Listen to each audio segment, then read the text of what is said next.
আমরা যারা জুলাইয়ের যোদ্ধা, আমরা সেই শপথেই শপথবদ্ধ এবং এই পরিস্থিতির অবনতি যতদিন ঘটতে থাকবে আমরা আমাদের লড়াই সংগ্রাম রাজপথে চালিয়ে যাব।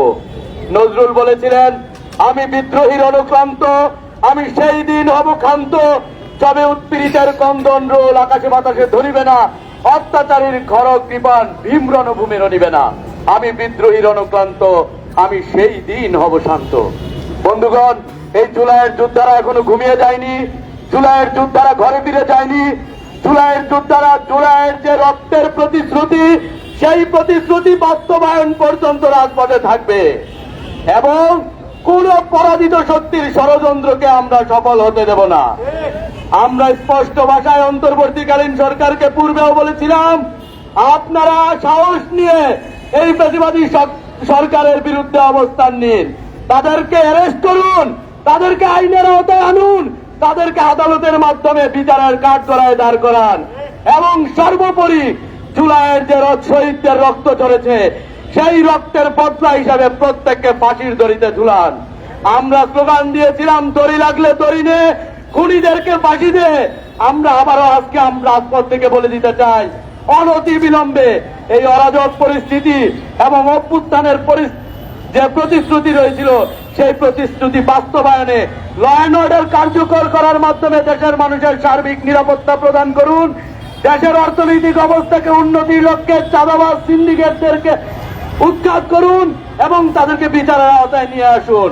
বাংলাদেশের যত বড় বড় ব্যাংক লুটেরা আছে, যত বড় বড় মাফিয়া গোষ্ঠী রয়েছে, তাদেরকে প্রত্যেককে বিচারের আওতায় নিয়ে আসুন। বন্ধুগণ, যদি আমাদের এই দাবি প্রত্যাখ্যাত হয়, শেখ হাসিনা আমাদের দাবি প্রত্যাখ্যান করেছিল আপনারা জানেন, সেই প্রত্যাখ্যানের ফলস্বরূপ বাংলাদেশের আমজনতা, বাংলাদেশের সর্বশ্রেণী পেশার নাগরিক হাসিনাকে প্রত্যাখ্যান করেছে এবং তাকে গণভবন থেকে পালিয়ে যেতে বাধ্য করেছে। আপনারা সেটাও দেখেছেন। তার দলের নেতা কর্মীদেরকে দেখেছেন, কেউ কলাপাতায় শুয়ে আছে, কেউ লুঙ্গি পরে পালিয়ে যাওয়ার চেষ্টা করেছে। আমি এই অন্তর্বর্তীকালীন সরকারকে বলতে চাই, অভ্যুত্থানের প্রতিশ্রুতি বাস্তবায়ন করতে না পারলে ব্যর্থতার দায় নিয়ে আপনারা পালিয়ে যেতে পারবেন না। জুলাইয়ের যোদ্ধারা আপনাদেরকে পালিয়ে যেতে দিবে না।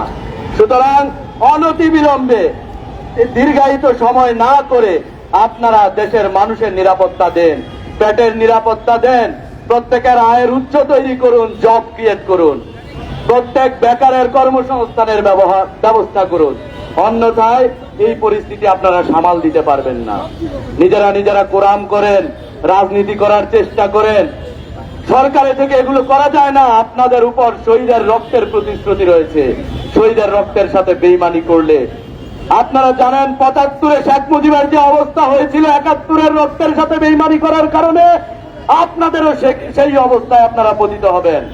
এ পর্যায়ে বক্তব্য প্রদান করার জন্য আমি আহ্বান করছি জুলাই মঞ্চের প্রতিনিধি আমাদের ২৪-এর অন্যতম বিপ্লবী সাকিব হুসাইন ভাইকে।